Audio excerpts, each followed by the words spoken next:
Hey, this is GUI Game Dev. In this short tutorial, I'll be teaching you how to use the random number generator. First, make a script and name it whatever you want. Once you have done that, open the script. Above start, type public float and give the float a name. Mine will be random. Then put equals to 0.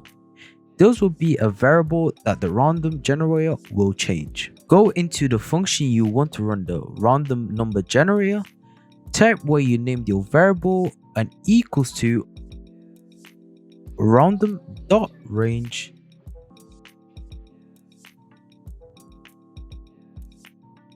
and then choose your minimum number and your maximum number that will be generated. For my case, I'll be choosing 1 and 20. To show this is working, I will also be using debug.log and my variable name.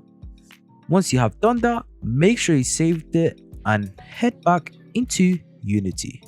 Now that you're back in Unity, drag the script into a game object, and as soon as I click play, you can see the script is getting a random number between the values 1 and 20 every frame, as I put in the update function. If you want more semi-weekly short tutorials, make sure you subscribe. Goodbye.